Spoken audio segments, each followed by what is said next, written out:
Resmi susun Komdis PSSI, PSSI peringatkan supporter klub Liga 1. Erick Thohir ingin bangun Liga Muda Indonesia. Legenda Timnas dibuat kagum dengan skuad Garuda Asia.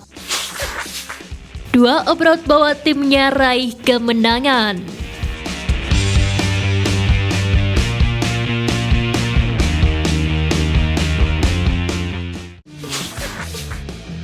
Dalam lanjutan pekan ketiga BRI Liga 1 musim 2023-2024, sebanyak 6 tim sukses meraih poin penuh.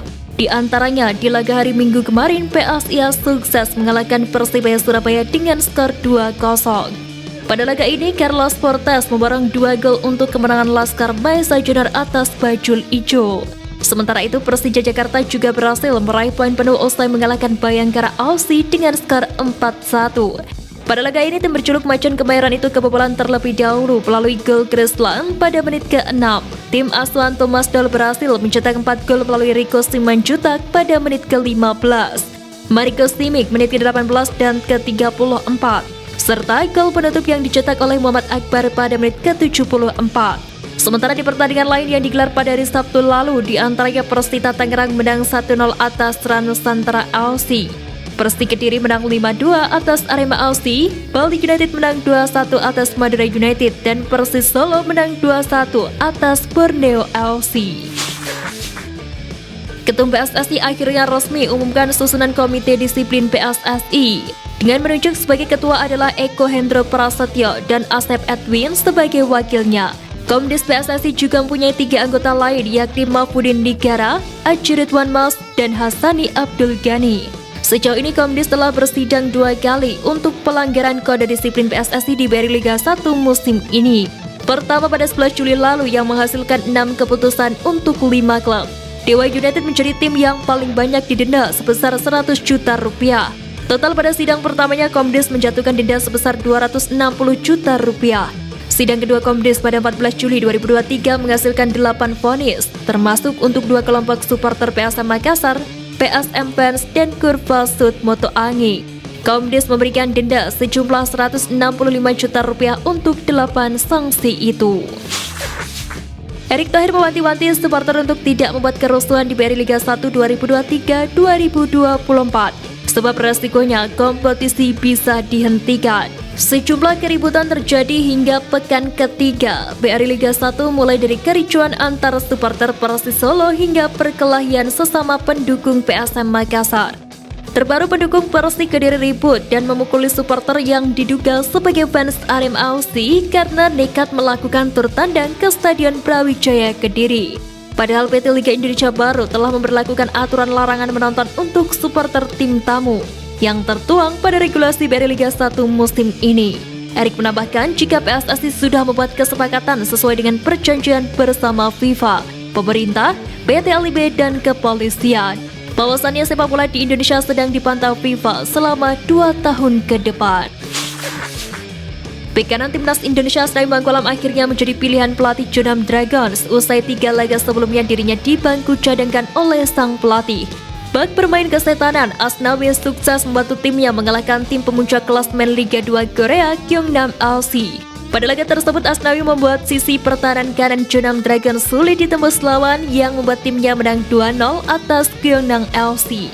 Berkat kemenangan ini, Asnawi secara tidak langsung juga menjawab keraguan sang pelatih yang hanya ingin memainkan pemain lokal Korea Selatan saja.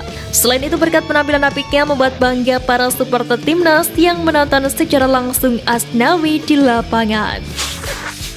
Kabar baik menghampiri 2 pemain timnas yang berkarir di luar negeri. Mereka adalah Stin Patidama dan Sadil Ramdhani. Walaupun berkarir di beda negara, mereka sama-sama sukses membantu timnya meraih kemenangan. Uniknya, kedua pemain ini membantu timnya meraih kemenangan melalui asis berkelas. Untuk Stin Patidama, dirinya berhasil mencatatkan asis usai umpannya disundul Pierre Nelson pada menit ke-90+1. Sedangkan Sadil Ramdhani sukses melakukan asis ketika timnya menang 4-0 atas Pahang pada Sabtu lalu. Tepatnya pada menit ke-43 ketika itu umpannya diteruskan oleh Rema.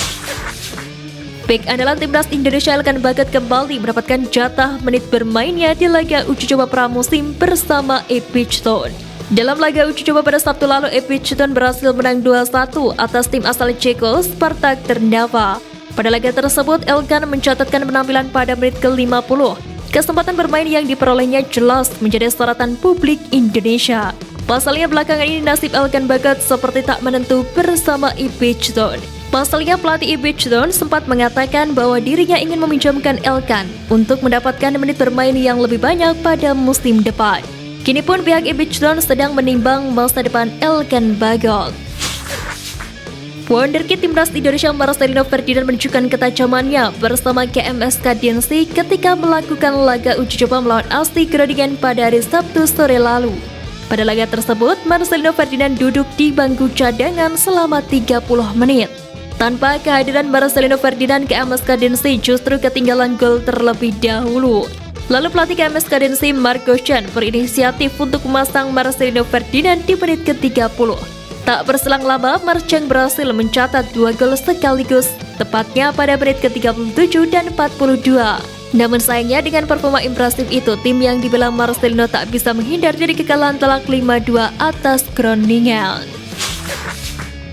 Prestasi manis berhasil ditunjukkan pemain timnas Indonesia wanita U19 Claudia Schoenemann kala dirinya berhasil menjadi top skor sekaligus pemain terbaik di Piala AFF U19 Wanita 2023. Di usia yang masih 14 tahun, Claudia menjadi wanita Indonesia pertama yang memboyong penghargaan tersebut.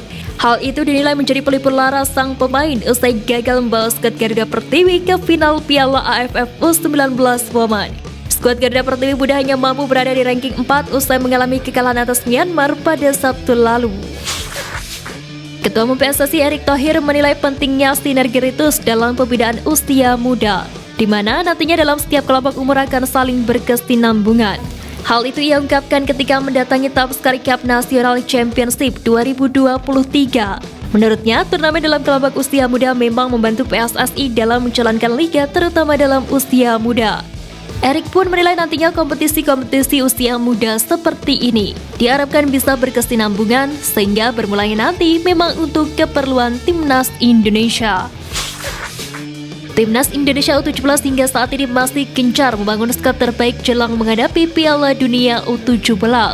Penggelaran seleksi timnas pun sudah dilakukan dan dibantu oleh beberapa legenda Timnas Indonesia. Terbaru legenda Timnas Indonesia Firman Utina dibuat kagum atas antusiasme peserta seleksi Timnas U17 yang digelar di Stadion Indomik Arena pada hari Minggu kemarin.